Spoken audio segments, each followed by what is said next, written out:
Olá, pessoal! Dando continuidade à aula 02 sobre embargos de divergência em recurso especial e em recurso extraordinário. Então, gente, complementando o que eu já falei na primeira aula, só para recapitular, para que vocês possam ratificar todas as informações que foram passadas. Então, para que a gente utiliza esse tipo de recurso? A gente vai utilizar esse recurso perante o STJ ou perante o STF. Se for um recurso especial, será perante o STJ. Se for um recurso extraordinário, vai ser perante o STF. Então, qual a função dele? Ele tem a função de dirimir de o quê? De retirar aquela divergência. Divergência oriunda de quê? Das decisões. Decisões proferidas por onde, professora? Decisões proferidas pelos mesmos, ou seja, proferida pelo mesmo órgão, as mesmas, como é que eu posso dizer a você? São os mesmos órgãos, as turmas, né? É dentro do STJ, então nós temos no STJ, como a gente já viu, 6 turmas. Se dentro dessas turmas tiver divergência, são decisões proferidas dentro do próprio tribunal, através de suas turmas. No STJ, nós temos essas 6 turmas, as quais elas podem ser formadas, ou seja, nós temos a união de 2 turmas que nós temos uma sessão. E temos também a Corte Especial, que ela é composta por 15 ministros. Já no STF, a composição do STF, nós temos 11 ministros. Só que esses 11 ministros, eles são subdivididos em quê? Em 5 ministros, porque nós temos 2 turmas, diferentemente do STJ. O STJ nós temos 6 turmas, já o STF nós temos 2 turmas. E o plenário, ele é composto por 11 ministros. Se houver divergência entre essas 2 turmas, pode-se utilizar do recurso dos embargos de divergência. Da mesma forma, se tiver divergência entre turmas ou se tiver divergência entre sessão e turmas ou entre sessões, vamos utilizar também os embargos de divergência para que possa dirimir, para que possa trazer uma segurança jurídica, para que possa unificar o entendimento proferido tanto pelo STJ quanto pelo STF, para unificar a jurisprudência. Voltando aqui, gente, peguem aí o código de vocês, para que a gente possa, caminhar e vocês possam entender. Então, para evitar divergência de quê? De natureza tanto processual quanto material. Lembrando, o prazo para você interpor, o prazo de 15 dias. Além do prazo de 15 dias, você tem que ter o quê? A demonstração de forma analítica. É isso, professora, forma analítica. Ou seja, nós temos o acórdão, que vai ser o embargado, e você vai pegar o paradigma. O paradigma é aquele que você vai utilizar como espelho. Você tem a divergência de 2 turmas, né? Uma turma, ela está de acordo com você e a outra não está. Então, você vai utilizar para que você possa se favorecer aquele paradigma. Então, é aquele acórdão que foi proferido, que vai servir para você, vai ser o paradigma. Então, você vai esmiuçar, você vai dizer que o seu caso se assemelha ao paradigma. E por se assemelhar àquele paradigma, então você vai requerer que haja o quê? Um novo julgamento em relação ao seu caso. Se, na sua situação de forma específica, foi contrário ao paradigma, então você vai dizer, olha, o meu caso, os fatos se assemelham da mesma forma. Então, você vai colocar um tópico e vai colocar item por item. Então, por isso que se diz de forma analítica. Então, você vai pontuar, o seu caso e o paradigma. E aí você vai mostrar que ele se assemelha ao seu caso. E por se assemelhar ao seu caso, não pode ter um entendimento contrário. De forma nenhuma. E aí, a turma vai ter que se manifestar a respeito disso. Lembrando, gente, que o processamento, nós temos, né, a parte geral aqui, e de forma específica, aqui, que eu quero dizer, é o Código de Processo Civil. Os regimentos, tanto o regimento interno do STJ, quanto o regimento interno do STF, certo? Então, vamos continuar. Dando continuidade aqui, ó. Eu fiquei no artigo 1043, o inciso 1. Mas, rapaz, tô com saudade aí dos meus oradores. Cadê vocês? Nós temos aqui uma pessoa, né, um seguidoguinho que está assistindo a aula, é Alfredo. Alfredo está aqui olhando, vai sair um ótimo processualista, só para fazer essa observação. E aí, vocês estão acordados? Sim, gente, lembrando, eu não quero ninguém de pijama, não. Quero vocês vestidos de forma adequada, certo? E quero ver se tá com perfume também, todo mundo cheiroso. Então vamos lá, gente, continuando, olha. O artigo 1043, né, diz embargável, como eu já tinha dito antes, o acórdão de órgão fracionário. Então, se é um órgão fracionário, algum desses órgãos aqui, o acórdão.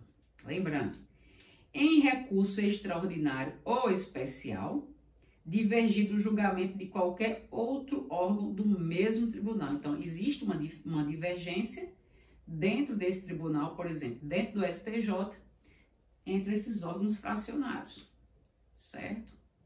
Do mesmo tribunal, sendo os acórdãos embargado e paradigma de mérito. Inciso 2 foi revogado, inciso 3.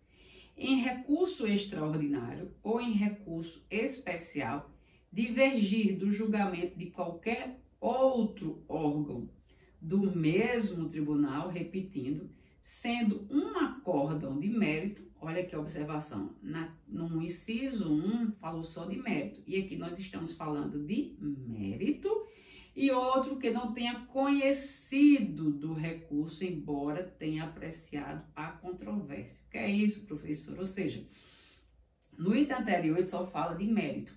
Já aqui no inciso 2, pode ser aquele julgamento, aquele acórdão, o qual um caso foi decidido mérito e o outro não foi conhecido o recurso, mas foi apreciada a controvérsia existente. Então, existia até uma controvérsia, beleza, mas ele não foi conhecido. Então, nessa situação específica, você também vai poder se utilizar do recurso dos embargos de divergência.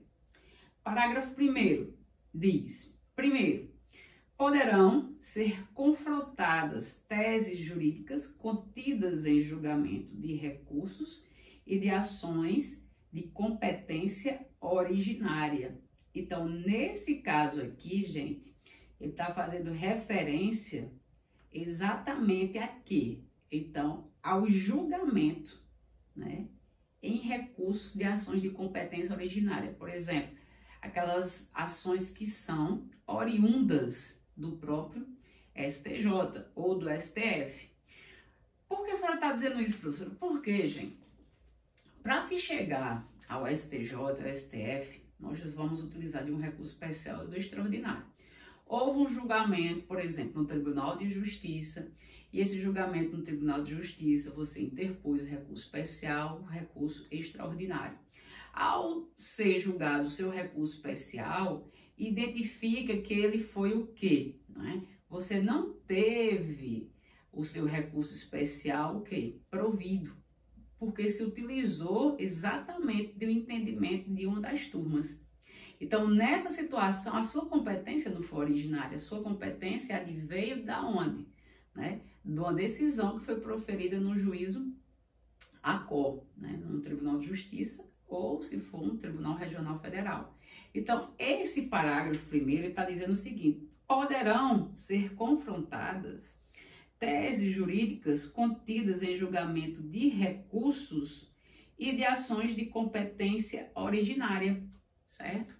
Então, se o seu julgamento não foi oriundo de um Tribunal de Justiça, mas proferido dentro do STJ ou dentro do STF, e existe essa divergência, você vai sim poder utilizar os embargos de divergência. É isso que ele está dizendo.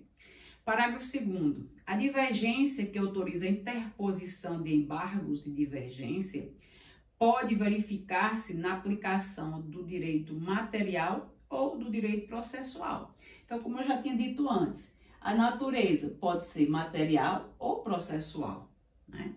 Seja aquela matéria do direito subjetivo ou então no seu procedimento de cunho processual. Dando continuidade aqui. Parágrafo 3º. Cabe embargos de divergência quando o acórdão paradigma for da mesma turma. Olha aqui essa observação. Antes disse o quê? Que era de o julgamento no inciso 1, ele falou divergir do julgamento de qualquer outro dentro do mesmo tribunal. E aqui nós temos uma especificidade, nós temos uma exceção. Preste atenção. Cabe embargos de divergência quando o acórdão paradigma for da mesma turma, gente, que proferiu a decisão embargada desde que sua composição tenha sofrido alteração em mais da metade de seus membros. O que isso quer dizer?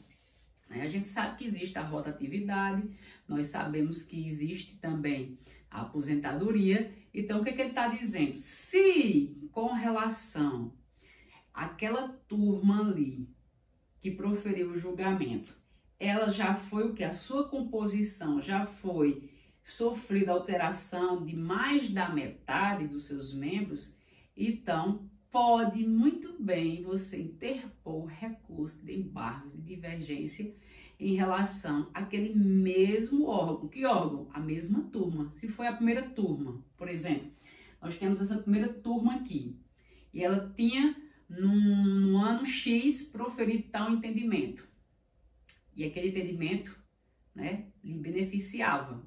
E depois houve o quê? Um entendimento Y, o qual lhe prejudicava. Só que esse julgamento posterior, ele foi dado quando a sua composição foi alterada. Alterada em quanto? Aqui, em mais da metade de seus membros. Então, se foi mais da metade, então você tem a possibilidade de você interpor o recurso de embargos de divergência. É só essa exceção. Ok, gente? Para dar continuidade aqui, eu vou dar uma paradinha e até já, certo? Um cheiro no coração, fiquem com Deus e vamos para a terceira e última parte do nosso recurso de embargos de divergência.